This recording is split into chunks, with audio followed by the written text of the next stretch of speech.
Hi friends, ఈరోజు topic వచ్చేసి మీ ration card రద్దవుతుందేమో మీకు తెలుసా? ఆంధ్రప్రదేశ్ ప్రభుత్వం పాత రేషన్ కార్డులకు బదులుగా కొత్తగా స్మార్ట్ రేస్ కార్డులు అని చెప్పి తీసుకువచ్చింది.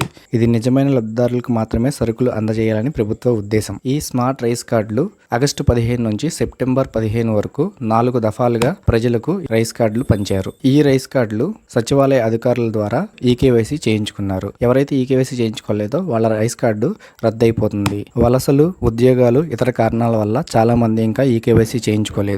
ఈకేవైసీ చేయించుకోకపోవడంతో రేషన్ డీలర్ల వద్ద ఉన్న స్మార్ట్ రైస్ కార్డులు తిరిగి ఎంఆర్ఓ కార్యాలయానికి వెళ్ళిపోతున్నాయి. కాబట్టి వెంటనే ఈకేవైసీ చేయించుకోండి. ఆల్రెడీ స్మార్ట్ రైస్ కార్డులు తీసుకొని ఈకేవైసీ చేయించుకున్నారా లేదా స్టేటస్ తెలుసుకోవాలి అంటే ఈ ప్రాసెస్ ని ఫాలో అవ్వండి. వాట్సాప్ గవర్నెన్స్ నెంబర్ మీకు డిస్ప్లేలో చూపిస్తున్నాను. ఆ నెంబర్కి వాట్సాప్కి హాయ్ పెట్టండి.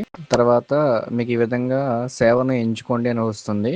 దానిపై క్లిక్ చేసి మీకు చూపించే సేవల్లో చివరికి వెళ్ళిపోతే సివిల్ సప్లైస్ సేవలు అని చెప్పి వస్తుంది. దాన్ని క్లిక్ చేయండి. సివిల్ సప్లై సేవలు క్లిక్ చేసిన తర్వాత రైస్ కార్డ్ ఈకేవైసీ స్థితి అని సెలెక్ట్ చేసుకొని కింద రైస్ కార్డ్ నెంబర్ ఇచ్చి నిర్ధారించండి అన్న చోట క్లిక్ చేయండి. మీకు ఈకేవైసీ స్థితి తెలుస్తుంది. అలాగే ఈకేవైసీ చేయించుకోవాల్సిన వారు రేషన్ డీలర్లు మరియు సచివాలయ సిబ్బందిని సంప్రదించండి.